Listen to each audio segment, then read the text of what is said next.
Yuk kita dengarkan cerita Batu Menangis, cerita anak Nusantara dari Kalimantan Barat. Pada zaman dahulu, di Kalimantan Barat hiduplah sebuah keluarga kecil.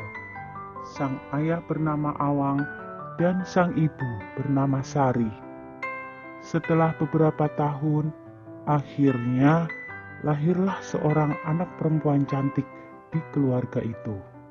Namun ada kejadian aneh terjadi ketika bayi yang diberi nama Putri itu lahir.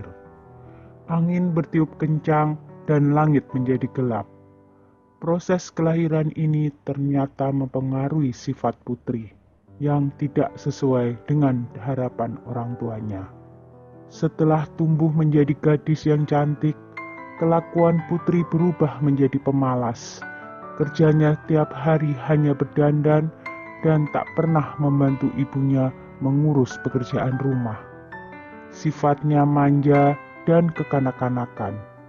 Setiap permintaan harus diturutin, tidak peduli keadaan orang tuanya. Suatu ketika, Putri diajak ibunya berbelanja ke pasar yang cukup jauh dari rumah. Mereka harus berjalan melewati banyak desa. Sepanjang jalan, Putri berjalan melenggak-lenggok seperti bidadari. Putri membiarkan ibunya kerepotan membawa belanjaan sendirian. Putri sengaja ingin mendapat perhatian para pemuda di sepanjang jalan. Dan memang di setiap desa, para pemuda mengagumi kecantikan Putri. Dan akhirnya, seorang pemuda memberanikan diri untuk menyapanya. "Hai gadis cantik," kata pemuda itu menyapa Putri. "Boleh aku berkenalan denganmu?" "Tentu saja," sahut Putri. Akhirnya mereka berbincang dengan akrab. "Oh iya, namaku Jafar," kata si pemuda. "Kemana engkau akan pergi?" tanya pemuda itu penasaran. "Aku hanya melihat-lihat pemandangan desa saja," jawab Putri. "Oh iya? Seorang diri atau bersama ibu itu?" tanya Jafar lagi. "Oh, dia bukan siapa-siapa, hanya pembantuku," jawab Putri.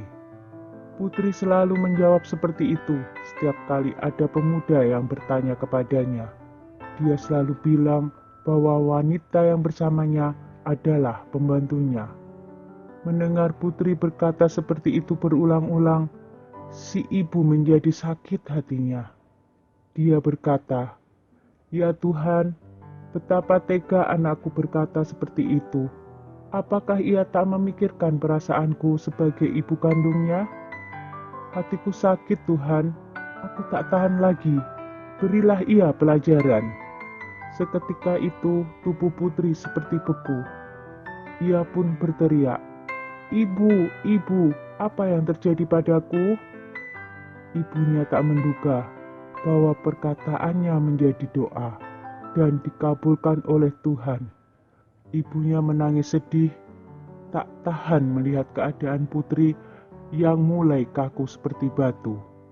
"Ibu, ibu, tolong aku, Bu," teriak Putri lagi. Ibunya menggeleng dari jauh. "Tidak Tuhan, tidak. Aku tak ingin dia menjadi batu. Aku hanya ingin dia jera dan tidak mengulangi perilaku buruknya." Si ibu memohon kepada Tuhan agar anaknya tidak dikutuk menjadi batu. Putri terus menangis. Ia akhirnya menyadari semua kesalahannya terhadap ibunya. Tetapi semua sudah tak berguna. Penyesalannya datang terlambat. "Ibu, maafkan aku. Maafkan aku, Ibu."